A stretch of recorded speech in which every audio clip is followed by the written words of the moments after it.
Hello, everyone. Welcome to the latest episode of the Harvest ROI podcast. I know we've talked a lot about trying to make a podcast for every single subject and vertical we discuss, but here we are. And the occasion today is that Harvest ROI has launched two new additional lessons inside of the HubSpot Academy. Make sure to check them out. We'll leave links down below. But with me today are Dave Scilabro, founder and CEO of Harvest ROI and the man behind the frameworks, and Jacquie Wright, our director of client services, who's applying these frameworks for our clients every single day. Hello, Dave. Hello, Jacquie. Hi. Hey, Selim. So before we kick it off, we had the launch this week. How was the feedback from your side? I'm hearing incredible things about it. I've spent a lot of time going through those, and I'm actually blown away with. I really think how useful the two newest Academy courses are for, again, marketing leaders, sales leaders who inherit HubSpot. Most of the work that we do, as you know, is for people who are already on HubSpot, and a lot of the time, I'd say 50% of the time, it's a new team that comes in and says, I'm lost. I don't know what's happening in here. This system is a mess. I think the Academy courses do a great job in exactly, hey, here's your 90-day survival guide. Here's how you're going to make it through this. Here's the things that you need to do. Here's what we should be looking at first. Let's get this so you're not overwhelmed. You can operate, and then we can look at, the overarching, data model and process architecture and get this to match your business. But in the meantime, you still got some work to do just to be able to see the forest through the trees. And the feedback I'm getting on it's incredible. Yeah, I think for me, people just said it's super relatable. I don't think we've ever had a client that comes in and knows exactly what to do, right? I think there's a lot of uncertainty around how to navigate a portal, whether it's something you've been in quite a bit or it's not new for you. So it's been great. I think people really relate to the content. Yeah. And honestly, from a marketing point of view, I've been here at Harvest for a little over a year and immediately recognized the power of these frameworks and how we can leverage them. And that's kind of how we ended up with 3 courses in the HubSpot Academy. But these frameworks didn't start as courses, right, Dave? Tell us more about how these frameworks came to be and why you put them together. So I'm very analogy driven in my conversations with clients and my conversations with everybody. And, for a while I've been looking for a way to explain how and why a CRM should be set up, right? And I mean, as we look at a CRM, we know from a technical level, you've got a data layer, you've got a configuration layer, a reporting layer, right? So you've got these technical aspects to it. I think in terms of the hierarchy, it's something that I've always gone back to. I have 3 kids, and I think one of the ways that I always used to kind of help my kids grow as they were sort of moving through adolescence to adulthood was just keep going, where are you on the Maslow's hierarchy of needs, right? It's something that everybody learns in like Psych 101, but it's so important, right? You talk about your physiological needs, then your safety needs, then, you can have your love and belonging, you get esteem, and you actually make it to self-actualization or happiness, right? But it starts with that baseline needs, and the whole premise of Maslow's hierarchy of needs is that you can't do these things out of order and be successful at it, right? You gotta stabilize the foundation before you can build upon it. And I thought this was a great way to sort of explain to a client how we approach their CRM, right? From the data model, which is really that base layer of it's an information system, right? We want to segment by it, we want to filter by it, we want to report on it. It's giving us that understanding of our business, and what drives that understanding of that business is the data that sits at the root of your CRM. And then, that next, so once we understand a data model or a data layer, which is, again, all of this pieces plus any other systems that are coming in, custom objects that are going to need to be associated or related, based on that business's unique structure, right? A lot of people have unique data structures, unique client relationships and client hierarchies, and all of those things need to be represented underneath so that data can be present when they're looking for answers, when they're looking for information, and then we look at that people and process layer, which is, in a CRM, that's your configuration layer. But that's how does the business naturally operate, and what are the things that we're doing along the way that's going to either populate that data, enrich that data, either through automation, through input, through enrichment sources, right? We've got to continue to enrich that data layer underneath through those people and processes. So that just became that next sort of what's the blueprint for how does our business operate? How does our CRM operate? And then looking, beyond that, it's like, okay, now we've got this cool system with this great data model underneath, but now we have to have the people layer, right? And if people don't know which tools to use, i.e. sales workspaces or the leads object or um, playbooks, things like that, sequences, they don't know how to operate the system most efficiently, right? So getting them oriented around the right tools, and then getting them to adopt those tools, the system, and these processes is paramount to aligning those three things. So then you can get to your reporting and analytics that you're looking for to make those strategic growth decisions, which in, Maslow's is the state of enlightenment, right? Which is what every business wants is enlighten me on my business. Tell me what I need to know about my business. So I thought that the hierarchies really matched well. And I think most people do get the reference and understand the order of operations at that point, and allow us to really go back and work with them on stabilizing that from a foundation up. Long answer, but that's Jacquie, what was your first impression when you first got exposed to this framework? I know that you've been instrumental in battle testing it with our clients, so would love to hear your thoughts. Yeah, I actually remember, I think it was kind of the first few months I was at Harvest, and this was Dave's sort of brainchild, and he was kind of walking me through this similar example like he just did, and sort of then the next step was to figure out how do we apply this. And I remember having some of these, we'll call them whiteboard sessions, but they were virtual. And we were kind of laying out, as Dave's talking, and we're putting together what these tiers are. And then our role is really to just start figuring out what requests are we getting from clients, what activities are we doing, and where do they fit within this hierarchy, right? And so I think then it was just iterating. It was trying this out with the client, trying to explain what was Dave's vision that's now sort of more of a process, right? Versus just a concept that he had. And so it's evolved. It's evolved a lot, but it was cool to come in, and it was honestly kind of one of my first projects here at Harvest, which was fun. Thanks, Dave. You're welcome, Jackie. Yeah, and I think it helped us with we have, two project types or two ways that we engage with customers, right? Or clients. So one is a full HubSpot transformation, and the other one is a RevOps engagement. And I think this hierarchy fits well into both, because when we look at a transformation project, your data model becomes the foundation phase in our projects, right? So our projects are broken out into foundation, optimization, and acceleration. And foundation addresses your data model and your integrations and all those pieces. Optimization starts to map out your operational people and processes. And then acceleration is where we drive enablement, adoption, build out the reportings, and then help them with that strategic growth.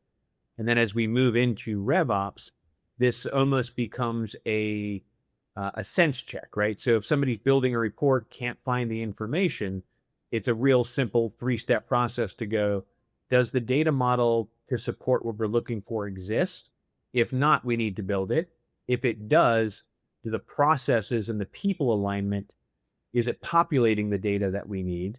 If not, we need to readjust people or processes. But if it's there, then we know that, hey, this is an enablement or adoption issue. We need to go back to training, right? But there's always a fallback whenever we look at a report now to go, which 3 of these elements is missing and where do we start to fix it, right? And so it becomes like a troubleshooting hierarchy as well as a a building hierarchy. It's kind of interesting because I think the concept in general is sort of instinct, right? We're consultants, we have a lot of experience. We come in and we kind of know if you look at a report, it's probably not going to be accurate without data or process, right? We know that as consultants. I think where you can find struggle is that it's really hard to explain to a client without having a framework in place because it's hard to explain the why. Why are they asking this specific need? And we're taking them down these 3 different paths prior, right? And so I think the framework, at least for our delivery team, has been incredible because we can very clearly show a client exactly why we're doing and the steps we're taking and how it's going to benefit them. So for us, that's been the greatest impact, like having something to refer to throughout our work with the client. Yeah. I want to circle back on that and correct me if I'm wrong, but Dave, I'm assuming the framework goes very smoothly during a sales conversation, but when we go into kickoff, sometimes the team will get questions about trying to skip steps. How often is that, and how do we usually communicate the need to avoid skipping steps? I It's think never happened. it's It's never never happened. Yeah, I mean, obviously that comes up. People want to move as quickly as possible, but I think it goes back to just, mathematical equations, right? You want to get to the correct answer. There's an order of operations in which a math problem needs to be solved. And if you don't solve that problem in the right order of operations, you don't get to the truth, you don't get to the right answer. You get false answers, right? And I think that's a great way of explaining to a client the same reason we need to follow framework is that if you want, your CRM to be your single source of truth or have the right answers, it's the same methodology as solving a complex math problem. Order of operations is everything. Jackie, do you want to fact check Dave? Let's see if Always, that's always want to fact check these. That's the greatest part of my day. I'm not a rocket scientist or a math wizard, but I do know they have the things.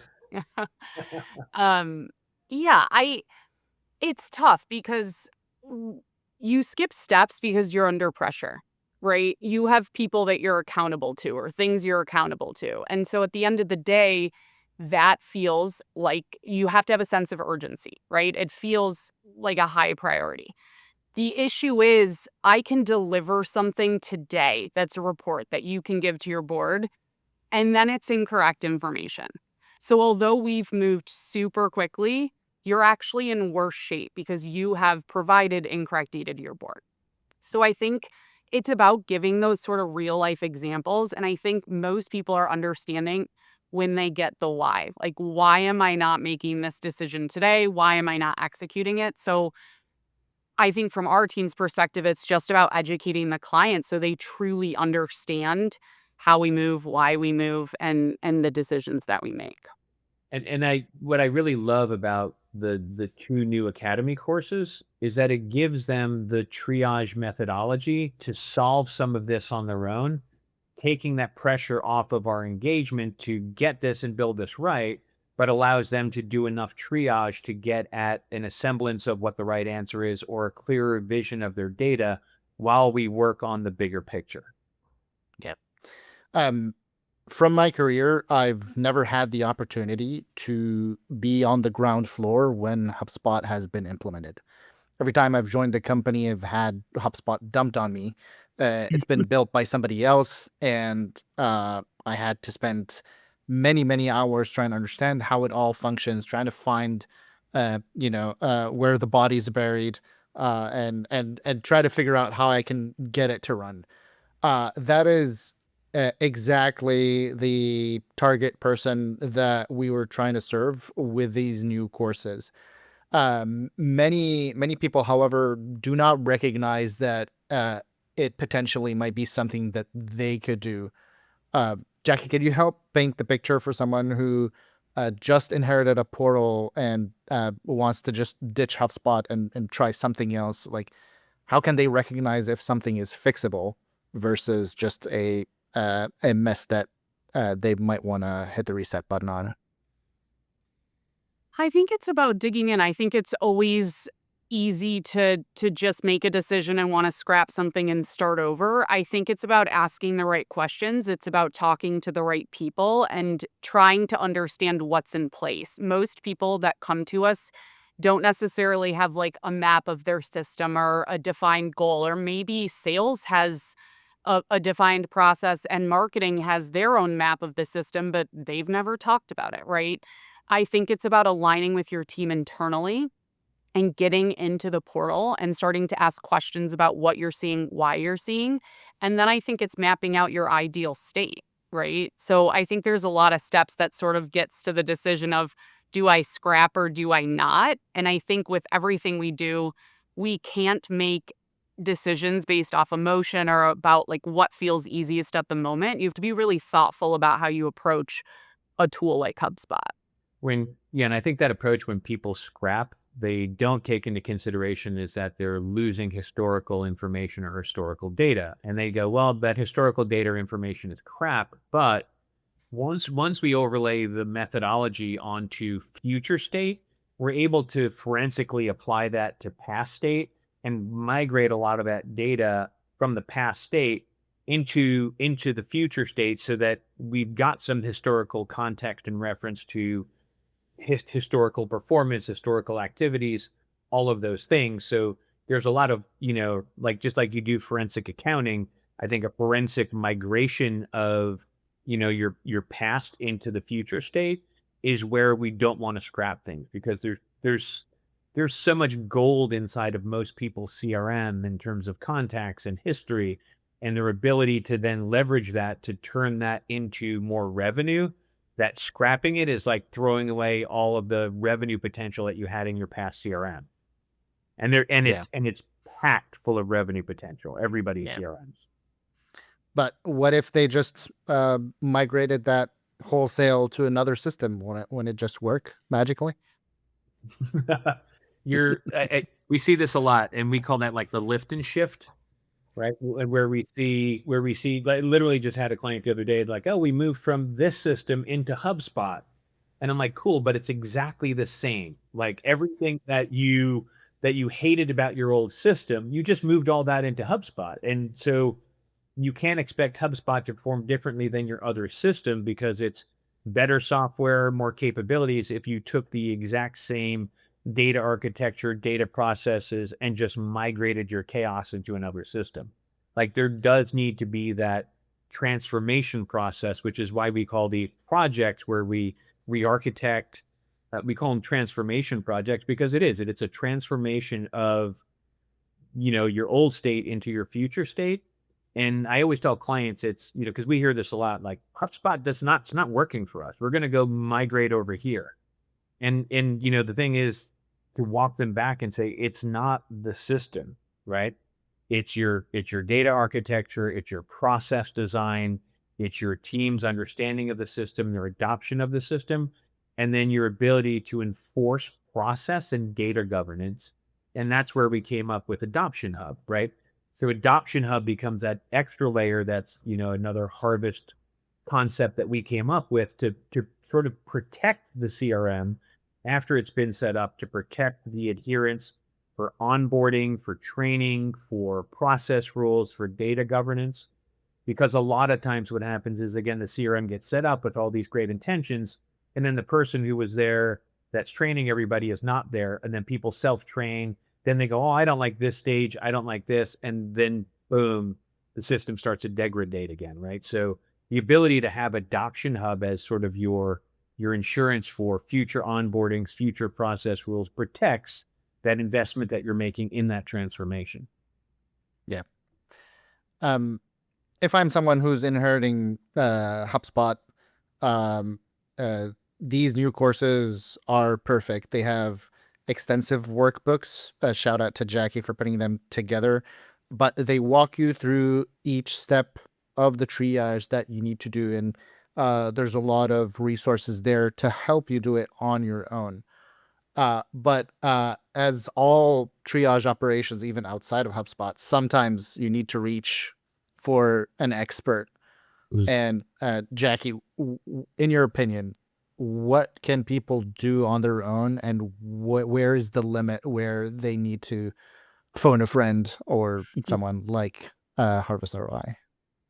Yeah, I think that you can do a lot on your own. I think let's take like a director of marketing, for example. If they were just focused on sort of the content they want to build, the delivery method they want to do it, what information they want to capture, absolutely something you can do on your own. I think where people get stuck and what we see a lot is that you are so ingrained in your day to day. I mean, I'm like this too, right? You're in the system every day, you're seeing the same things. You kind of have this huge historical context of how you got where you are today. And so I think sometimes you need an outside perspective to have clarity on what the actual change that needs to happen is. So I think it's a little bit like that, making sure that like if you're too in the weeds or maybe you're I think the other piece that I want to call out is like people tend to naturally solve problems that relate to them. So marketing is going to solve their problems, sales is going to solve their problems. If we're solving in a silo, I think that's when you start to see challenges. And so I think part of the value that we bring to our clients is that we can look at a portal holistically across all of these different processes of a customer lifecycle. And I think that's the difference. I think if you're solving for yourself and maybe you're the only team in HubSpot and there's not a bunch of connected tools, it's absolutely something that you can tackle. I think when you start bringing in connected systems, when you start bringing in multiple departments, that adds to complexity. And I think having experience where you've tackled that in hundreds of portals is where that really is important. Yeah. And I Uh, like that you. I'm sorry. Go ahead. I was going to ask Dave from sales, how do you usually navigate when a prospect says, oh, we can just do this on our own? So,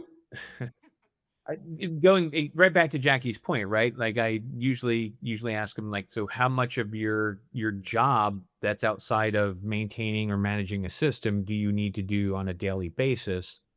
And going back to the architecture, is your team aligned? Do you understand the processes? Do you know everything that these tools can do for you to make your job easier? What can we do to shorten your lead cycles, your sales cycles? Like all of those pieces, I think, need to come into consideration in terms of how we set up the system, how we build the system as well. Right. So we see a lot of companies and we ask, okay, who built the system? Oh, we have an IT guy, right? Cool. They've got a great understanding of how systems work or how things work, but they're just asking direct questions, getting direct answers, and putting in a band-aid for, oh, I need this or I need this. But there's no ideal flow of how the data layer and then the operational layer flows on top of that data layer to collect it all. It's not really working as a choreographed system. It's just these different things are working in silos, and again, it's leading to a lot of broken information. Just kind of why I love that these academy courses are framed as survival guides, because really I think what we're trying to say is like you're coming into HubSpot, you don't know who set it up, how it's set up. It's like you just got mauled by a bear in the woods, and we're gonna help you get out of the woods, right? Stop the bleeding, get out of the woods, get your heart rate down, help you think through the problems that are gonna get you to safety, but then come seek professional help where then we can kind of get you on that road to recovery and then that ideal state. Yeah. Maybe the bear mauling analogy was a little much, but you get my point. I don't remember No, reading about that in the course, but it's good. that was the section that we cut out. Oh, got it. Okay, noted. That's how you become a zombie deal. Yeah. Yeah. Sometimes is someone who left the company that is the mauling bear, and sometimes is some other professional help. But I digress. Uh, Honestly, I think a lot of time it is the pressure. Jackie said this earlier, right? Like the board, the executive team needs this information. The board wants this information. This is especially true not just when you see a change in marketing leadership or sales leadership, really puts the pressure on when you see a change on executive leadership because they are now going, I don't understand anything. Give me this information, get me this information. And when the team can't produce the information, it makes the team look like they don't know what they're doing, right? Because they can't get to the information that they need. And I think that's where, the original Academy course, which is like, hey, this is your 90-day guide for the C-suite. This is how your system should be set up. And if it's not, let's go back and revisit that, right? Yeah. But I think that pressure comes from boards and C-suites more than it comes from, I don't understand what's going on. It's tell me what's going on, and then you don't understand it. Yeah. So I wanna double click on that. If somebody's listening and they're trying to DIY this survival, like they've inherited the portal, they're trying to figure things out, and they are facing that pressure from the C-suite, from the leadership to just deliver a dashboard. Is there any specific advice you can give them to kind of navigate that situation? Heck, you want to take that one? Don't do that. No. Listen, there are times we have clients who come to us with very specific needs, and we do skip steps in this hierarchy. We educate along the way. I think the most important thing is to say, we will deliver this dashboard. Here's what I want you to know. Like, why is this data at risk? Like, what Right. is impacting it, and what is your plan to fix it? So I think you can still build the ask, but I think there's this caveat. Just like here at Harvest, we don't like to deliver reports in an email. There's way too much context that you are going to miss if you send it in an email. People have questions, they don't understand data, they look at two tools and there's discrepancies. You need to have those conversations. So I think if someone has a specific ask, it's okay to execute and then be educated on what you are going to do to sort of fix and make it more accurate. And I think the recommendation early is if you haven't re-architected your data model and your processes and you don't trust that data, you can build a report, but I would always recommend, I think we would always recommend finding your validation sources to back that data up and compare that to, right? Because that's, again, the last thing you want to do is give the wrong information to a team of executives or a board that they make a big financial decision on and your data is wrong. So if you don't trust that data, you need to find your backup sources, validate it, and then that can lead to, oh, this is why the architecture is broken, and then we can address that architecture issue. I also think there's little things you can do if you want to kind of move around the hierarchy. So an example is, listen, you're paying for HubSpot, right? And I think people also want to see their ROI. And I think there's examples where you can do some additional training with your sales team or have some of these quick wins while you're working through like the full structure of what it should be, your data model, all those pieces. So I guess that's the other thing I would say is use these courses as guidance of sort of like, what are my quick wins? What can I sort of like start getting motion on? Because I do think that's going to set you up for success. I think once you have sort of a plan, even if it's like this survival kit, like it gets you moving, it gets your brain thinking in the right direction. And I think it gets you out of like paralysis, like decision paralysis. Where do I go next? I love it. It's a great resource when we have the initial conversation with clients that get referred to us for our complimentary audits. It's, they're stuck. They don't know what they're looking at, and literally to be able to say to a client like, "Hey, here's a year in sales. Take this, right? And I would look at this while we're going through our audit. It's going to kind of help you understand where you are in your system a little bit more and what can be done quickly. And then again, we can start to make the recommendations on what the bigger picture looks like for you. Yep. But it does take that it can take that panic away from them by giving them a set of tools on what to do. It's like, again, going back to the bear mauling analogy, it's if you've got survival skills and first aid skills, you're more likely to survive than if you just walked into the woods drunk. I'm the latter, but thanks for for sure the latter. Um, Something more topical these days. The HubSpot toolset is super powerful and has some ways to connect to some of the popular large language models that offer the ability to potentially write and modify your CRM. A lot of people have the reflex to ask AI to fix the problem.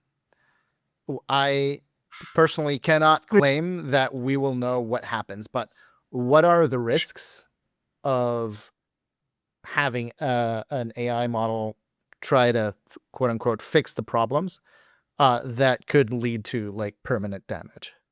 I think AI is incredible in a lot of what it can do, but it really is based on the user and the quality of the information that the model has, right? From a just sort of a generic thing, let's talk about AI in and of itself. Like you can ask it a question, but if you don't ask the question in the right way, you're not going to get the right answer. I did a post the other day because I think, Liam, you started that conversation of, Yeah. hey, I asked ChatGPT and Claude, how many days of the week end in the letter Y or contain the letter Y? I got the answer was 4 from one and 5 from another, right? And then I Yeah. said, how Yeah. about the letter D? And again, same answers. Neither one said 7 until I challenged it, and then it's like, "Oh, you're correct. It is 7." Right? So AI in and of itself is subject to how we're phrasing the questions, what we're asking it to do, and are we challenging it and refining it, right? So that's AI. Then if you take an MCP like Claude and you point it at your CRM and you're asking it to pull information and data, it's really good at that. But if your data and your data model, your data configuration, the data architecture is not set up and it's not clean, you're not going to get the right answers, right? So now you have this, I think, almost sometimes worse than human because we just think everything's going to be right coming out of there. If we don't ask the question in the right way and the data is not perfect, how are we ever going to get the right answer? Yeah. I noticed you only mentioned read access, but Claude can also write back to HubSpot. Does that like hearing that, does that like give you pause and make you want to tell people like, hey, pump the brakes, maybe check out this course first, maybe reach out for help for us before you embark in a non-reversible experiment? Look, I think there's no replacing fundamental skills, right? Like as business owners, as business operators, we're all people. We should know how our businesses operate, how the systems work, how we're putting the data in, all of these things. And I think fundamentally, if we start to let go of that and let systems do it, what are we really truly going to understand? And what are we truly going to know if we're not part of that process? Yeah. Honestly, this question came up because somebody actually asked me like, can't I just take the transcript of your course, give it to Claude, and have it do the work? My response was, um, if you do, uh, please don't reach out to us to fix it. Yeah, I definitely no, I think that's a great point. Somebody asked me that same thing this morning, Salim. I had that same reaction. It's like, no, I think there's the human element that needs to sense check what you're looking at, what you're making decisions on, because guess what?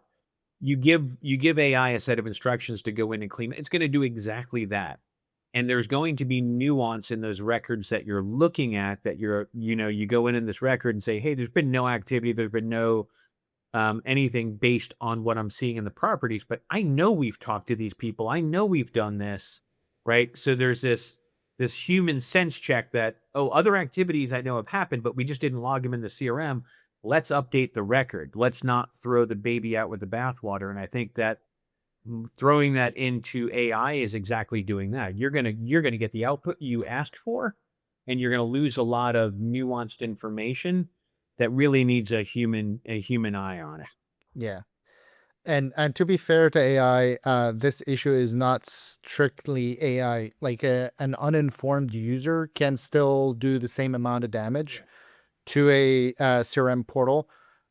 In that situation, Jackie, like how much of a headache is it to try to fix a mess versus, waiting and reaching out for help or trying to follow this course? Like, uh, how damaging is to cut once and ask questions later?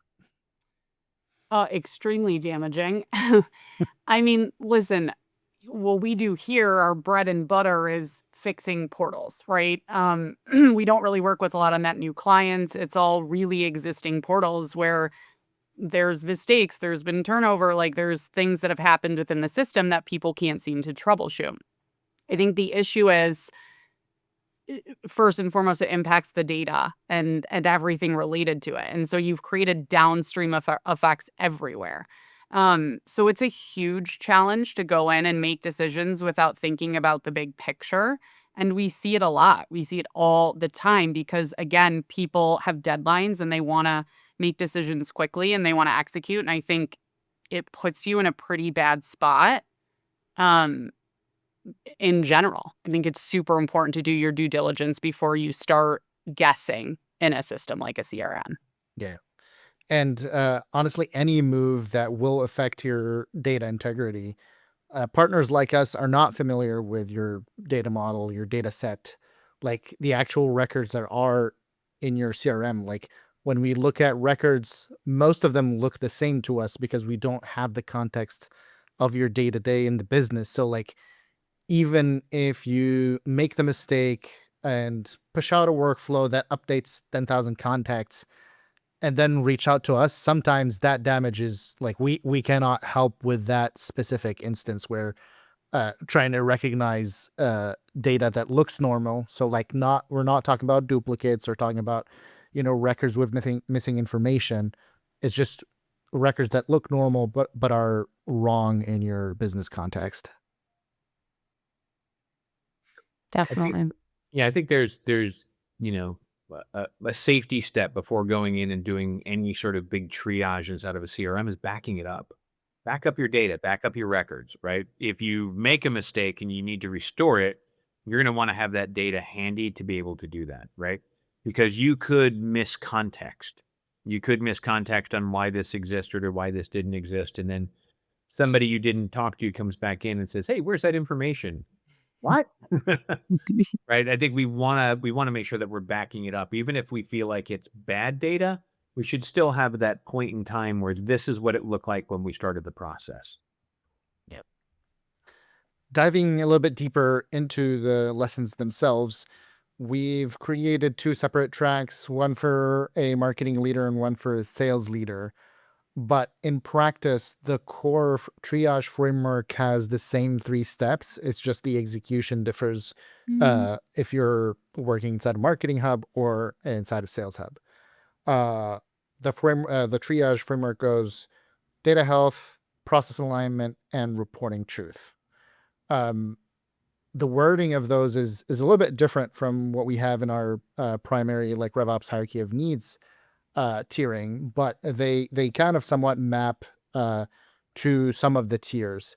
You've talked about like trying to stop the bleeding.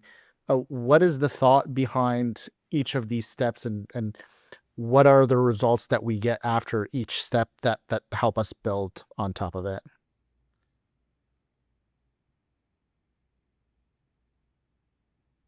I guess I want to ask you to say that differently. So when you talk about what are the thoughts behind each step, like why we're triaging in this order, is that what you mean? Correct. Okay. I mean, it's kind of starting with the foundation and moving upwards. I think it's just the framework in general, but everything relies on your data and your data model. At Harvest, we have a specific department with specialists that are related to data and handling that piece. That is the critical component of any decision you are going to make, any process you're going to set up, anything you're going to report on is reliant on that foundational piece. So I think if you're going to do anything in the system, that's where you start, right? We get a lot of clients that come to us and they'll say, I can do 3 months of work. Here's my budget. What can we do? Always do data.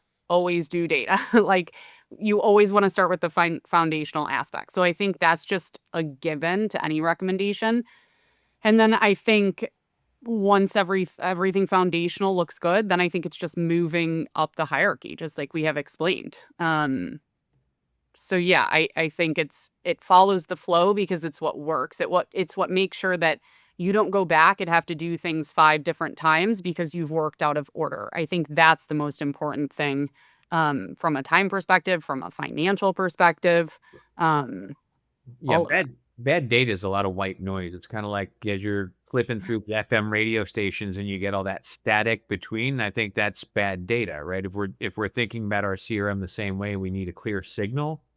Getting rid of the bad data from a marketing perspective, this may be, all of the duplicates and the hard bounces and all of the things that every time I try to go send an email is going to lower my sender score, or I'm not segmenting it properly and I'm sending the wrong messages to the wrong people with them going, God, don't they even know I'm a customer? Why are they prospecting me? And things Yeah. like that. So with bad data, you could do a lot of damage because you can't hear clearly what you should be listening for. So you could be doing a lot of damage by how you reach out to people, what you reach out to do, how this affects your deliverability scores, and damaging your domain. From a sales perspective, it could just be, I just you know what, I'm just blocking these guys out. They're clueless as to what they're even doing over there, right? And I think Yeah, I admit, like, the Marcus spam block is like an action that I do once every 15 minutes. yeah. I mean, we've all experienced that, right? Where we've gotten that Yeah. call and it's like, do you guys have a CRM? Do you know, like, why are you asking me these questions? Right. And Yeah. it's, I think that's the same thing. It's a company can do a lot of damage to its reputation by its outreach using bad data. So to Jackie's point, always start with the data, because that's what's going to cause you the most damage. Is if you're making decisions, if you're making outreach, if you're building segmentation, if you're doing anything based on data and it's wrong, it's going to hurt. Yeah. One thing I like about the third step of the triage framework, we called it reporting truth, and it's slightly different from our tier 4 in the RevOps hierarchy of need, which is reporting and analytics. I know when we were discussing this, the most important point was, if we're trying to stop the bleeding, we need to know that there is bleeding. So when we're doing reports, we need to, even if the data is showing that, things are going worse and there's red arrows pointing down instead of green arrows pointing up, we still need to report on that truth. And I know there's a lot of situations where somebody looks at a downward graph and says there must be something wrong with the report. How can people make sure they don't fall into that trap, and how can CRM admins navigate those conversations while doing this type of triage? I think the most valuable thing is to see things that we're uncomfortable with, right? So I'll give you an example here. Like, we do these client health checks, right? And I reach out and I ask for feedback on their experience with our team. Every time we get tough feedback, it stings, right? Nobody likes to hear it. But at the end of the day, it's taken us from point A to point B, and we're figuring out how to continue to evolve as a company and make things incredible for our client, right? It's the same with reporting. It stings. It's hard to look at stuff that we aren't proud of, or maybe it's not what we were hoping. But at the end of the day, it's giving you the knowledge to make decisions and do things differently for improvement. So I think it's about, like, changing the way we're looking at it and creating a plan to make the next time we look at the report better, right? Yeah. Think about, like, the trajectory of flying to the moon and you're off by 4 degrees, you're going to miss big time. Right. And so to continue down that path on that same trajectory without course correction it's fatal, right? You're going to drift out into space. Yeah. That's my analogies, but I do have a tally going, and so far I think we're at like 15 analogies, and I'm excited to document after the call. But I do think it's important to course correct, and not having that information and continuing to go in the wrong direction and not knowing it. The further you go in the wrong direction, the longer path it is back. Right? It's simple.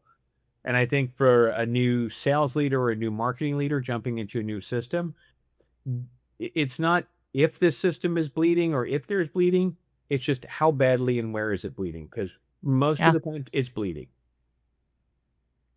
there's triage to be done. Before we end this podcast, I want to make sure if you're listening to this, make sure to check out the lessons in the Academy. We'll leave links down below. Or if you know somebody who would benefit from these courses, who's just gone into a new job and inherited a HubSpot portal, make sure to share them with these. And if you've enjoyed these lessons, we appreciate any shout out you can do, putting these courses in front of anyone who would benefit from them. That would do us a great solid. Any last thoughts, Dave and Jackie, before we close out? What you Jackie? got, Dave? Oh. Yeah, I think if there was a takeaway, I would say usually the thing you're trying to solve isn't the thing that is broken. That's what I'm going to leave with. Keep digging. Which is no, exactly. I think this is why we built the hierarchy in the first place. Yep. Was to explain to the people the things that they're trying to fix are symptomatic of a larger problem most of the time. And that's why, in engagements, people want to move quickly and they think we just need to fix this, but it's like treating a symptom and not treating the root cause. And we always need to do a root cause analysis in a system of truth. If we want it to maintain and to be a system of truth, we got to do the root cause analysis. We got to get down to the facts. Yeah. My closing thought is Harvest ROI is trusted by the customer success organization at HubSpot to kind of help at-risk portals from current clients. And all of that work that was referred to us has shown us that these steps cannot be skipped. We're seeing these symptoms in every portal that we're seeing, and that's why we put together these frameworks. That's why we put together these lessons, and that's why we are adamant that we follow this framework with every single client. So thank you, everyone who's been listening to this podcast. And again, if you know somebody who would benefit from these lessons, please make sure to share them. And hopefully we'll see you in the next one.